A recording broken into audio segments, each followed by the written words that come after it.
Bismillahirrahmanirrahim.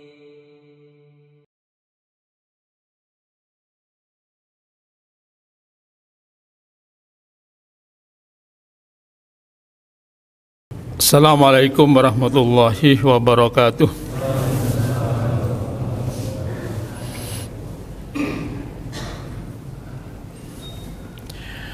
Alhamdulillahi rabbil alamin, wassalatu wassalamu ala asyrafil anbiya'i wal mursalin nabiyina Muhammad wa ala alihi wa sahbihi ajma'in, amma ba'du. Bapak dan Ibu hadirin sekalian yang dirahmati Allah, marilah kita awali pengajian ini, ceramah agama ini dengan membaca Bismillahirrahmanirrahim. Astaghfirullah, astaghfirullah, astaghfirullah alladzi la ilaha illa huwal hayyul qayyum wa atubu ilaih. Ya Allah, ampuni kesalahan hamba, tiada Tuhan yang disembah kecuali Engkau. Engkau maha hidup, maha berdiri, hamba bertaubat kepadamu, ya Allah. Pertama, marilah kita bersyukur kepada Allah Subhanahu wa ta'ala, paling tidak mengucapkan Alhamdulillahi rabbil alamin. Yang kedua, marilah kita berselawat kepada junjungan Nabi besar Muhammad sallallahu alaihi wasallam, kepada keluarga, sahabat dan pengikutnya sampai akhir zaman. Bapak, Ibu hadirin sekalian yang dirahmati Allah, materi ceramahnya adalah musibah. Hadirin sekalian, dalam bulan-bulan terakhir ini musibah yang menimpa Indonesia banyak sekali, dan yang paling parah kita sudah tahu semuanya, yaitu tanggal 21 November, hari Senin, jam 2 siang di Cianjur terjadi gempa yang sangat besar. Padahal pusat gempanya itu di Lautan Hindia, ya, di sana, dan tidak besar, 5,5 skala Richter, dan tidak mengakibatkan tsunami. Tapi anehnya, yang sangat jauh, yang dekat dengan pantai tidak apa-apa. Tapi di Cianjur tidak tanggung-tanggung. Korban yang kita baca pada waktu itu 268 yang meninggal. Keesokan harinya ada lagi. Sekalinya ada berita lagi lebih dari itu. Sekitar 1083 luka-luka, dan itu korban manusia. Dan korban manusia lainnya selain itu sekitar 38.000 lebih. Jadi jumlahnya hampir 40.000 manusianya. Belum rumah yang mungkin sangat banyak yang roboh, tempat ibadah, sekolah, dan fasilitas lainnya. Luar biasa. Kira-kira tidak sampai seminggu, badai besar lagi di Ngawi. Cuma tidak ada korban, tapi luar biasa, banyak bangunan yang roboh.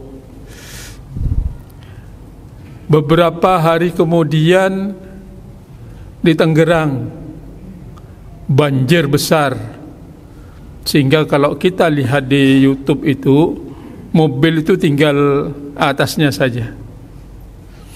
Itu Kemudian sesudah itu ada lagi di Garut.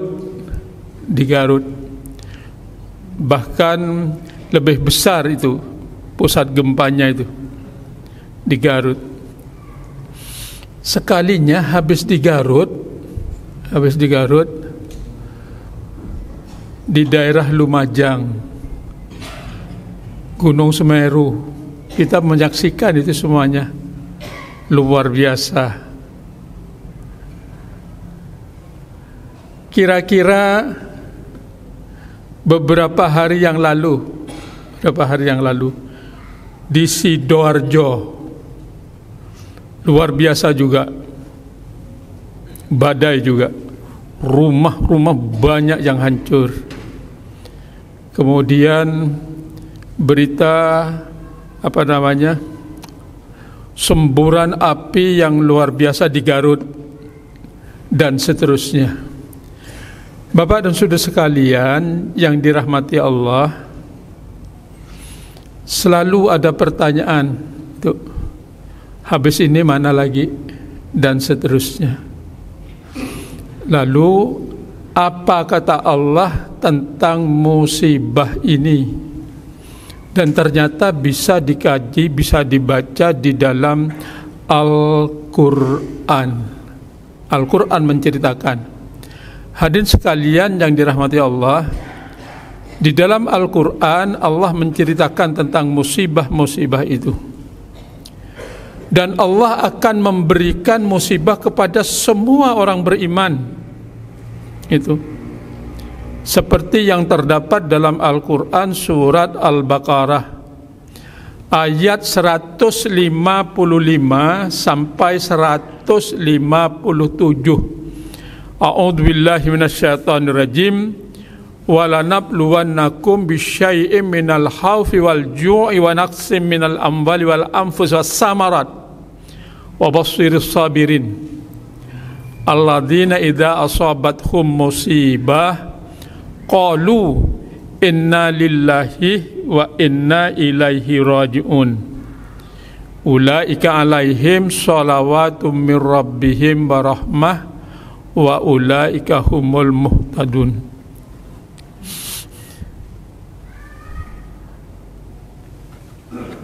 Yang artinya, dan kami pasti akan menguji kamu dengan sedikit ketakutan, kelaparan, jiwanya, hartanya, dan kekurangan bahan makanan, buah-buahan. Berikan kabar gembira kepada orang yang sabar, yaitu apabila seseorang itu mendapatkan musibah lalu dia mengucapkan inna lillahi wa inna ilaihi raji'un, sesungguhnya kami milik Allah dan akan kembali kepada Allah. Orang yang mengucapkan seperti itu, ulaika alaihim shalawatum mir rabbihim wa rahmah wa ulaika humul muhtadun. Mereka itulah yang orang yang mendapatkan ampunan dari Allah dan mendapatkan kasih sayang dari Allah, dan mereka itulah orang yang mendapatkan petunjuk. Bapak dan saudara sekalian, kata Allah di dalam ayat ini, umat Islam ini pasti diuji oleh Allah. Jadi kita ini memang harus diuji. Seperti ujian di sekolah itu, kalau lulus naik pangkat, naik kelas. Jadi kalau orang diuji oleh Allah lalu dia mengucapkan inna lillahi wa inna ilaihi raji'un, sesungguhnya kami ini milik Allah dan akan kembali kepadanya. Orang itu sudah lulus, orang ini akan mendapatkan ampunan dari Allah Subhanahu wa ta'ala, dan orang ini mendapatkan petunjuk. Ujian itu banyak, ada yang sedikit ketakutan, takut kalau nantinya ini harga naik misalnya, cukup apa enggak ini gaji ini, penghasilan ini, ada seperti itu. Jadi sedikit ketakutan, tapi juga karena diuji kelaparan, diuji lagi dengan hartanya, diuji lagi dengan jiwanya, dan seterusnya. Semuanya diuji, termasuk diuji baru saja kita nukar baju, pas begitu masuk ke dalam rumah sekalinya terkait. Nah, itu termasuk ujian juga.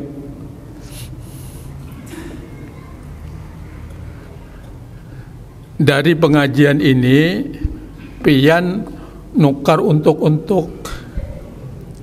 yang masih hangat 5 biji.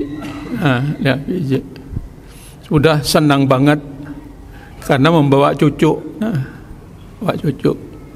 Sekalinya begitu dibawa gugur itu, ya, untuk-untuknya kena injak, dada yang baiknya.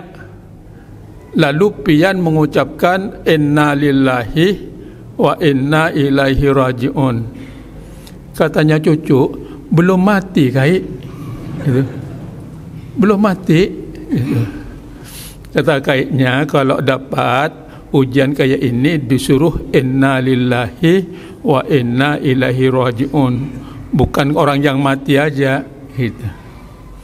Hadirin sekalian, itu ujian juga, dan banyak sekali ujian. Pian mesti menerima ujian, terutama yang sudah umurnya sudah lanjut. Umur berapa pian? Ya. Orang yang sudah tua ini banyak ujiannya, sakit-sakitan. Dan ternyata orang yang disayang oleh Allah, sekalinya masih ada dosanya, maka diuji oleh Allah dengan sakit-sakitan. Oleh sebab itu kalau diberi sakit seharusnya mengucapkan alhamdulillahirabbil alamin, karena akan menghapus dosa. Sekalinya setelah sakit-sakitan, dosanya masih ada, diuji lagi, hartanya diuji. Kalau masih ada lagi, diuji. Dan ujian yang paling berat nantinya tatkala sakaratul maut. Itu ujian yang paling berat. Orang yang beriman nantinya yang masih banyak dosanya, supaya bersih matinya, nantinya diuji sakaratul mautnya. Tapi insya Allah dia akan kuat itu, sehingga menjumpai Tuhannya dalam keadaan jiwanya bersih. Oleh sebab itu Bapak dan Saudara sekalian, kalau kita diuji apa saja, diingat langsung mengucapkan inna lillahi wa inna ilaihi raji'un, bukan menunggu mati duluan, bukan. Itu ujian apa saja. Ujian yang musibah yang jenis yang kedua, nah ini yang agak berat ini, yang kedua ini. Kalau itu adalah peringatan dari Allah Subhanahu wa ta'ala. Ada peringatan dari Allah Subhanahu wa ta'ala. Orang yang dapat musibah itu diingati oleh Allah Subhanahu wa ta'ala. Ayatnya di dalam Al-Quran, yaitu dalam Al-Quran surat yang ke-30 ayat 41. A'udzubillahi minasyaitonirrajim. Bismillahirrahmanirrahim. zaharal fasadu fil barri wal bahri bima kasabat aydin nas liyudhikahum ba'dal ladzina amilu la'allahum yarji'un. Telah nampak kerusakan di darat maupun di laut yang disebabkan karena perbuatan tangan manusia. Allah menghendaki agar mereka merasakan sebagian dari akibat perbuatan mereka, agar mereka kembali ke jalan yang benar. Jadi ada musibah karena kita terlalu banyak melakukan perbuatan dosa, banyak melanggar. Oleh Allah dari perbuatan itu hanya dikembalikan sebagian kecil supaya dia merasakan. Tujuannya agar kita kembali ke jalan Allah. Itu yang nomor 2. Hadirin sekalian yang dirahmati Allah, mungkin salah satu yang terjadi, musibah-musibah yang terjadi di tanah air ini adalah akibat kesalahan dosa-dosa manusia. Oleh sebab itu yang hidup itu disuruh melakukan renungan introspeksi. Apa yang telah kesalahan yang dilakukan agar kembali ke jalan Allah. Kemudian ada musibah yang kelas berat. Yang kelas berat ini dijelaskan di dalam Al-Quran. Kalau yang musibah yang karena peringatan Allah tadi, surat Ar-Rum ayat 41. Tapi ada musibah yang kelas berat, itu dijelaskan dalam Al-Quran dalam surat Saba, dijelaskan dimulai ayat 15 sampai ayat 17.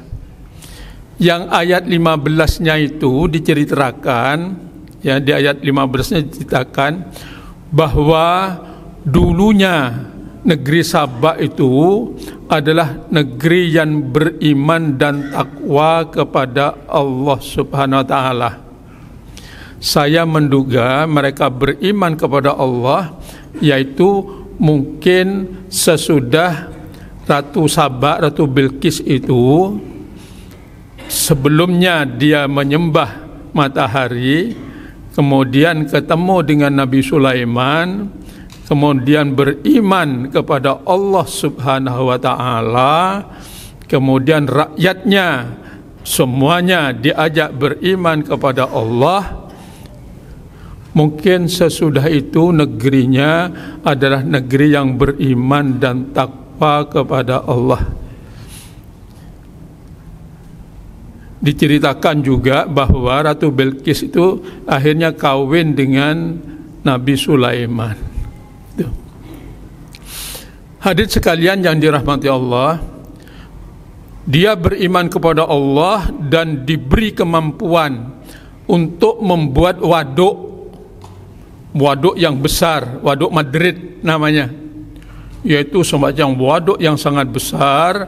Kemudian dari waduk itu dialirkan air ke sebelah kanan, ke sebelah kiri, dan di sebelah kanan sebelah kiri ditumbuhi kebun-kebun yang banyak menghasilkan, yang membawa kemakmuran bagi negeri Saba.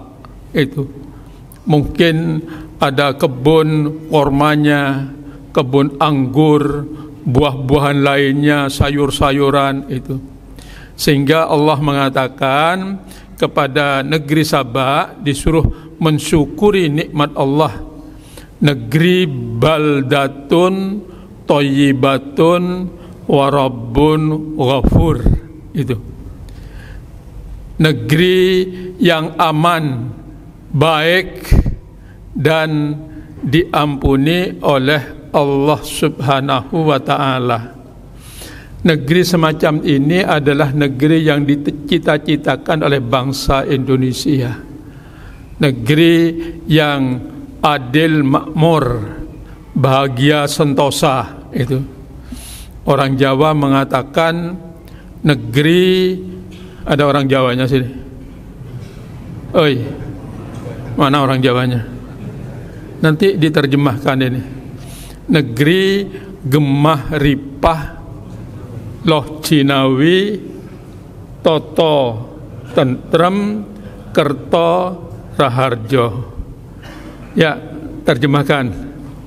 Oi, terjemahannya yaitu baldatun thayyibatun wa rabbun ghafur. Itu keinginannya seperti itu. Mudah-mudahan, ya, mudah-mudahan. Siapa tahu doanya pian semuanya, terutama doa di waktu malam, supaya bangsa ini nantinya diberi rahmat oleh Allah Subhanahu wa taala, masyarakatnya iman dan takwa kepadanya.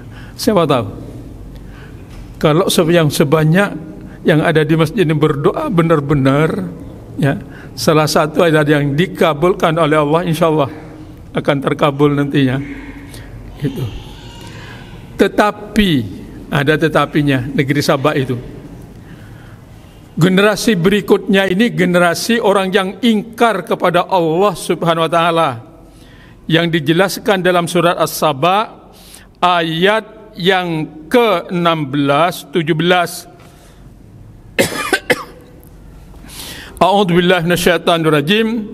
Fa'aradu fa'arsalna alaihim sailal arimi wa baddalnahum bi jannataihim jannataini dawatai ukulin hamtin wa aslin wa syai'in min sidrin qalil dzalika jazainahum bima kafaru wa hal nujazi illal kafur. Tetapi mereka berpaling dan kami kirim kepada mereka banjir yang besar, dan kami ganti 2 kebun mereka dengan 2 kebun yang ditumbuhi pohon-pohon yang berbuah pahit, yaitu pohon asil dan sedikit pohon sider.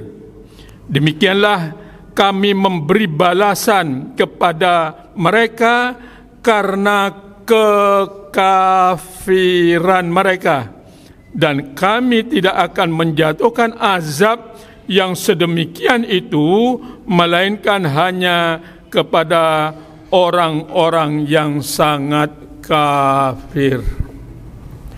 Jadi kalau ada musim besar seperti Cianjur, kajiannya harus 3. Mesti di antara mereka yang kena itu ada orang yang diuji oleh Allah supaya naik derajatnya. Ada itu. Cuma yang mana kita tidak tahu. Kita tidak bisa langsung menunjuk-nunjuk, tidak bisa. Itu. Tapi ada, mesti ada. Ya.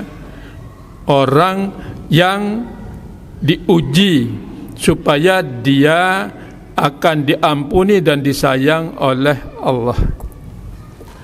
Dan mesti di antara mereka itu ada orang yang diberi peringatan. Jangan-jangan ada sebagian di antara mereka yang melakukan perbuatan-perbuatan dosa, perbuatan-perbuatan yang melanggar perintah Allah. Tuh. Supaya apa? Kembali. Jadi orang yang demikian itu mungkin orangnya masih hidup, supaya melakukan renungan diri. Tetapi kemungkinan juga ada karena mereka sangat ingkar kepada Allah. Mereka sangat kafir kepada Allah. Gitu. Ada di antara mereka. Dari informasi-informasi yang lewat YouTube, dari KUA, dari Majelis Ulama, di sana yang kena ini banyak nabi palsu yang ngaku nabi. Tuh. Padahal Cianjur kalau di kotanya itu masjidnya sangat bagus dan megah, pengajiannya juga rame. Di sana tidak kena. yang kena di daerah yang itu, yang kena sekarang ini. Ternyata banyak orang yang murtad dari laporan-laporan yang kita itu. Cuma kita tidak tahu. Ternyata juga ada apa? Yang pian ketahui ada apa? Nah, pian sudah tahu itu. Ada LGBT. Setahun itu penambahan LGBT-nya tidak tanggung-tanggung, sekitar 1.000.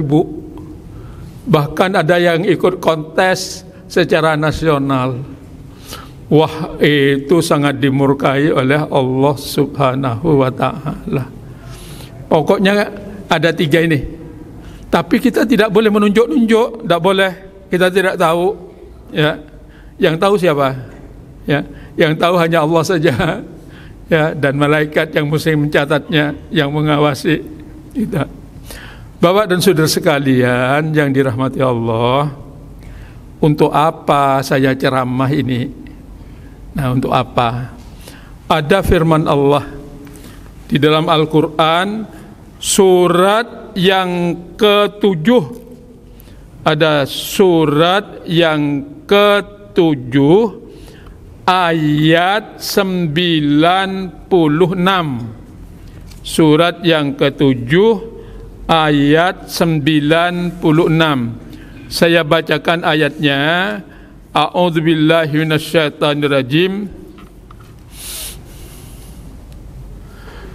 Walau anna ahlal qura amanu wattaqau lafatahna alaihim barakatim minas sama'i wal ardh walakin kadzabu fa akhadnahum bima kanu yaksibun.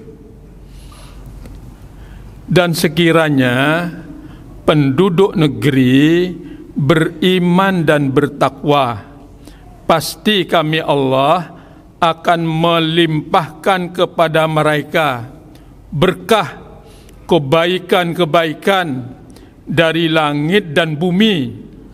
Tetapi ternyata mereka mendustakan ayat-ayat Allah. Maka kami siksa mereka sesuai dengan apa yang telah mereka kerjakan. Bapak dan saudara sekalian, penyebab manusia disiksa oleh Allah karena apa? Karena mereka meninggalkan ayat-ayat Allah. Mereka tidak mempelajari ayat Allah, tidak membaca Al-Quran. Dan penjelasan contoh dari Al-Quran adalah sunnah Rasulullah. Tidak meninggalkan itu. Kemudian ayat Al-Quran tidak pernah dibaca, tidak pernah diperhatikan, dipelajari, dan tidak pernah diamalkan. Ini salah satu penyebabnya. Oleh sebab itu, memperbaiki manusia ini supaya mendapatkan kebaikan-kebaikan dari langit dan bumi, syarat pertama ini yang harus dibaca, dipelajari, dan diamalkan. Ini syarat. Oleh sebab itu, bagi kita, marilah kita tingkatkan membaca Al-Quran, mempelajarinya, dan mengamalkannya. Karena kalau kita hari itu tidak baca Al-Quran, maka temannya adalah temannya adalah setan. Saya ulang, kalau hari itu tidak baca Al-Quran, tidak mempelajari, temannya adalah setan. Ayatnya di dalam Al-Quran surat 43 ayat 36. A'udzubillahi minasyaitonirrajim. Wa may ya'shu an dzikrir rahman nuqayyid lahu syaitanan fahuwa lahu qarin.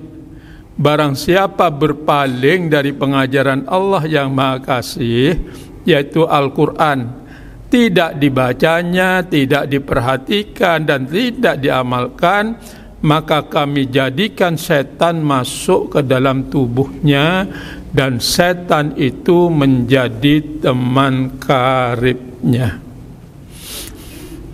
Dan kita sangat menginginkan bagaimana rahmat Allah ini, berkah kebaikan-kebaikan dari langit dan bumi, supaya turun khususnya di Kalimantan Selatan, khususnya ya termasuk di daerah sini, umumnya di Indonesia nantinya. Gimana supaya diberi berkah? Caranya usahakan. Nabi mengatakan setan itu menggoda manusia 2 kali sehari, di waktu pagi dan di waktu sore. Pagi kita sesudah kita sholat subuh, zikir sudah selesai, mari kita baca Al-Quran. Setelah baca, dilihat terjemahannya, ayat-ayatnya beberapa, siapa tahu lalu nyangkut, lalu kita kerjakan. Usahakan pagi, karena 2 kali setan itu menggoda manusia, di waktu subuh dan di waktu maghrib. Demikian juga habis sholat asar, sibuk kayak apapun, atau habis maghrib sibuk kayak apapun, baca Al-Quran. Kalau ditanya, pian baca Al-Quran kah? Oh, baca. Apabila waktu sholat, gitu. Sholat tersendiri, baca Al-Quran tersendiri. Baca Al-Quran itu, ya. Hadirin sekalian yang dirahmati Allah, tentunya bukan pian aja yang bacanya, pasangannya diajak baca Al-Quran minimal 2 kali sehari, minimal itu. Kemudian anaknya suruh baca, sekalinya anaknya sudah kawin, suruh juga menantunya, cucunya baca Al-Quran, baca, karena itu syarat. Kalau tidak dibaca, temannya adalah setan. Hadirin sekalian yang dirahmati Allah, oleh sebab itu mari kita selalu baca Al-Quran. Baca Al-Quran tidak ngerti, misalnya hanya dibaca saja, Allah akan mengganjar 1 huruf 10 kali. 10 kali itu.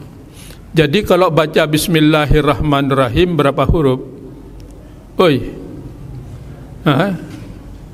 baca Bismillahirrahmanirrahim 19 huruf kalikan 10. Kalau pas baca Al-Fatihah berapa huruf? Kalau pas baca Al-Quran, saya baca Al-Quran misalnya, karena sering baca Al-Quran akhirnya lancar.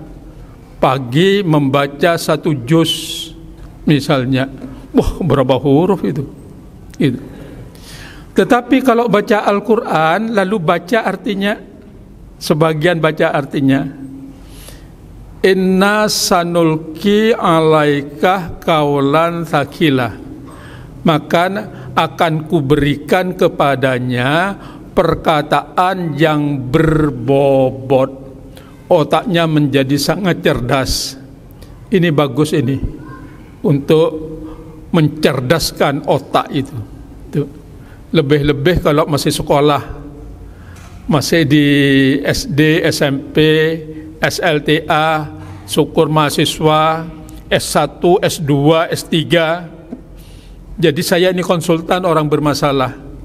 Jadi kalau anak-anak yang S2 kuliah, ini tersendat-sendat, bikin proposal saja, bolak-balik saja, atau sudah menyelesaikan disertasinya, bolak-balik juga, maka saya sarankan, karena Anda ini sudah S2, S3, baca Al-Qur'annya harus banyak, minimal pagi 1 juz, sore 1 juz. Nah, lalu renungi maknanya, sebagian renungi.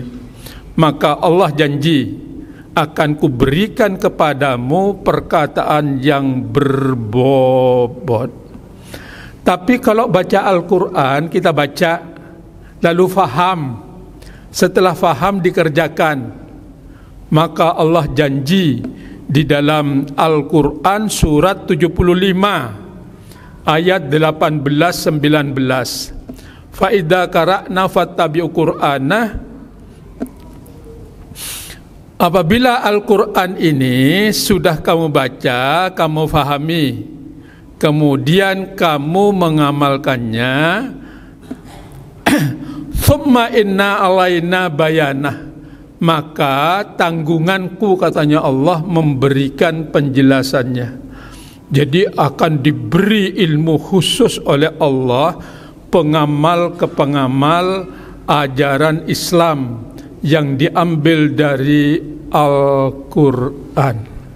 Tidak sedikit orang-orang yang diberi pemahaman yang mendalam dengan Al-Quran tersebut. Kemudian yang berikutnya, Bapak dan Saudara sekalian, disuruh ngerjakan sholat.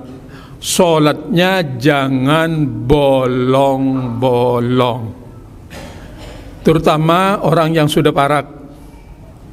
Parak apa? Oi, yang sudah parak, nah, ya, yang sudah parak. Tuh.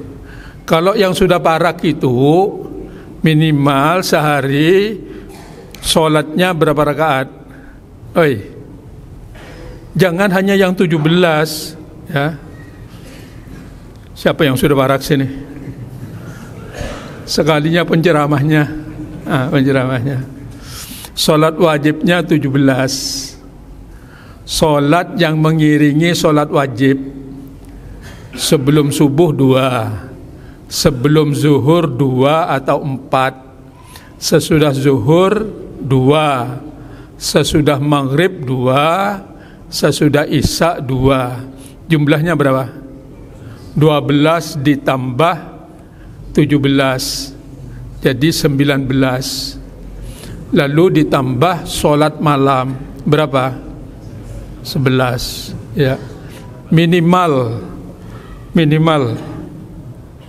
pian parak juga kah? Parak ya, minimal berapa? 40, ya, 40 minimal. Syukur masih ditambah lagi, ya. Waktu subuh itu habis ambil wudu, sholat sunnah wudu, ya.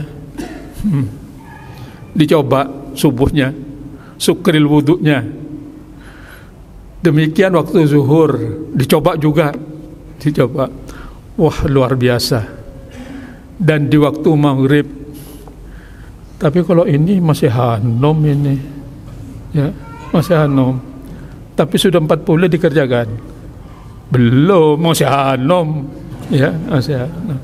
Tapi kalau yang sudah tua, tanyakan ke Sidin, ya, ya, parak sudah itu. Oleh sebab itu, Bapak dan Saudara sekalian, banyaki sholat.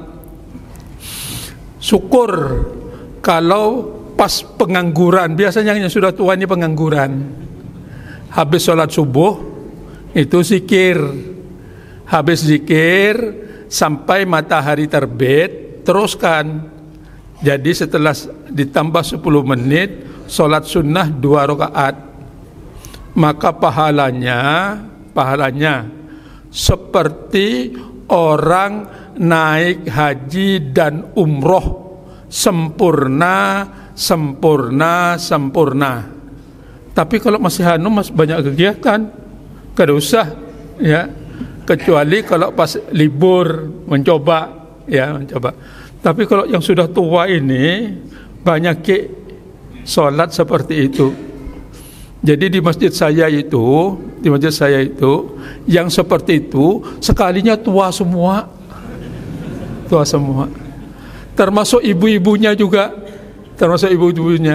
yang jalannya sudah susah itu yang sudah pakai tongkat, jalannya sudah miring-miring itu yang rajin. Kenapa rak? Ya alhamdulillah. Nabi itu kalau sibuk luar biasa seperti dalam peperangan, bepergian dalam peperangan, solat sunnah yang tidak ditinggal 2. Solat sunnah yang tidak ditinggal. Yang pertama, solat witir 3 rakaat dan bisa dikerjakan sesudah solat isya ini, witir. Lalu yang kedua, solat sunnah sebelum solat subuh. Pernah Nabi datang dari peperangan sudah dini hari, sekalinya mau nunggu subuh itu terguring semuanya. Sahabat-sahabat yang ikut perang dengan Nabi, nabinya terguring juga, tidur, hanyar bangun setelah matahari tertawa.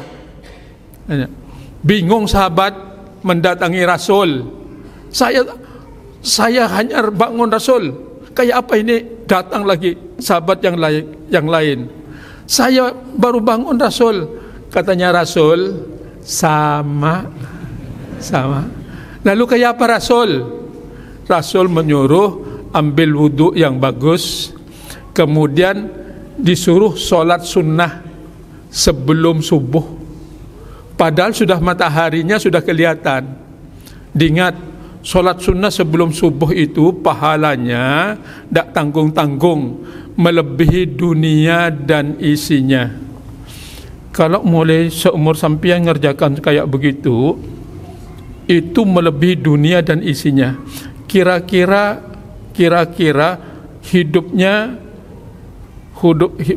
hidupnya diberi oleh Allah, rezekinya diberi karena banyak ngerjakan solat sunnah sebelum solat subuh itu.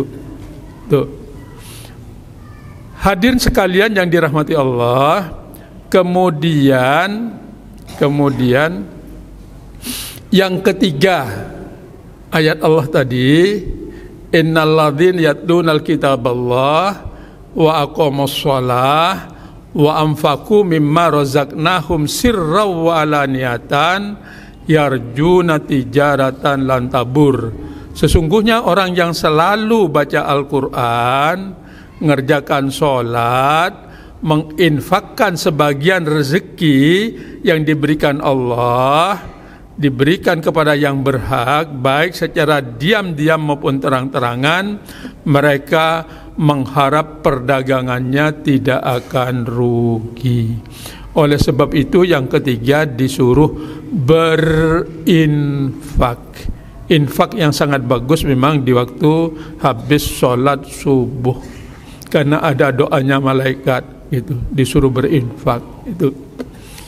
Jadi tatkala celengan lewat, kalau banyak duit disuruh berinfak berapa? Oi, naruhnya berapa? Ya seberapa aja gitu. Punya 1.000 Pak, boleh gitu. Cuma sekarang mencari duit 1.000 susah. Ya, yang paling mudah yang mana? 2.000. Tapi kalau pian jangan naruh 2.000, itu engken ngarannya. Jadi berapa? Ya akan dilebihi. Ya, tatkala celengan lewat. Tadi celengannya lewat apa enggak? Ya, celengan ini bukan celeng, ya, wadah yang ada lubangnya naruh duit itu. Bahari rupanya gambarnya celeng itu bahari, makanya sampai hari ini disebut celengan gitu. Ibu-ibunya bisa naruh di rumah, ya, naruh di rumah. Jadi disuruh bersedekah. Tapi kalau orang masih anak remaja yang belum punya kemampuan, diganti dengan zikir. Ayatnya ada di dalam Al-Quran. A'udzubillahi minasyaitonirrajim. Ya ayyuhalladzina amanu dzkurullaha dzikran katsira fasabbihu bukrata wa asila. Ini sak jam berapa ini? 5 menitan lagi? Iya. Masih 5 menit lagi? Oh, 3 menit. Baik. Jadi disuruh banyak zikir. Ya ayyuhalladzina amanu dzkurullaha dzikran katsira fasabbihuhu bukrata wa asila. Wahai orang yang beriman, ingatlah kepada Tuhannya, ingat sebanyak-banyaknya. Kalau zikir sesudah solat itu keharusan. Karena kalau orang zikir sesudah solat yang dicontohkan oleh Nabi itu nantinya orang ini akan mendapatkan kedudukan yang istimewa, ya, kedudukan istimewa. Dia nantinya akan melebihi orang yang kaya yang dermawan, orang yang mati syahid, orang yang hajinya mabrur, dan orang ulama yang menyampaikan ilmunya.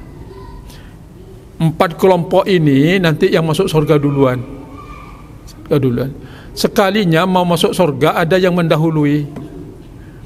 Jamaah Hajjah Nuriyah laju mendahului, ya. Lalu katanya sahabat, Rasul siapa itu? Orang itu tidak pernah lupa habis sholat zikir.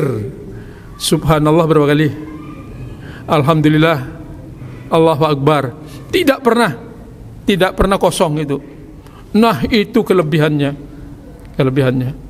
Sekalinya yang yang orang kaya yang dermawan, zikirnya kayak itu juga. Wah, bersama kalau begitu. Bersama. Hadirin sekalian yang dirahmati Allah, di samping itu banyak zikir. Subhanallah, alhamdulillah, la ilaha illallah, Allahu akbar, la haula wala quwwata illa billah. Banyak zikir. Karena itu juga Allah yang nyuruhnya, dan itu manusia nantinya akan disayang, diampuni oleh Allah, diberikan penerangan yang luar biasa, dijauhkan dari kegelapan. Kemudian fasabbihu bukrata wa asila. Padahal dalam zikir itu ada tasbihnya sudah. Berarti tasbih yang kedua ini subhanallah wa bihamdihi subhanallahal azim, subhanallah wa bihamdihi subhanallahal azim. Banyaki. Ternyata ini zikirnya malaikat ini. Dan di dalam Al-Quran surat yang ke-20 ayat 130, kalau orang zikir subhanallah wa bihamdihi subhanallahal azim dibanyaki sebelum matahari terbit, sebelum matahari tenggelam, pada tengah malam.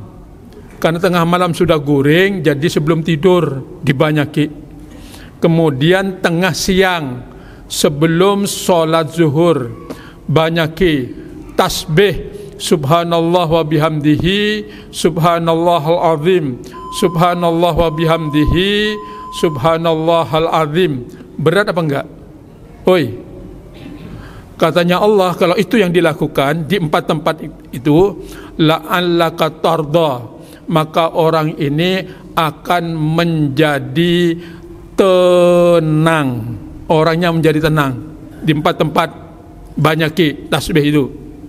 Oi, orang yang banyak hutang tenang apa enggak? Oi, siapa tahu dengan banyak tasbih lalu diberikan kemampuan oleh Allah sehingga bisa bayar hutangnya. Orang yang sakit gigi tenang apa enggak? Enggak, tapi siapa tahu bertasbih Allah ngasih obatnya.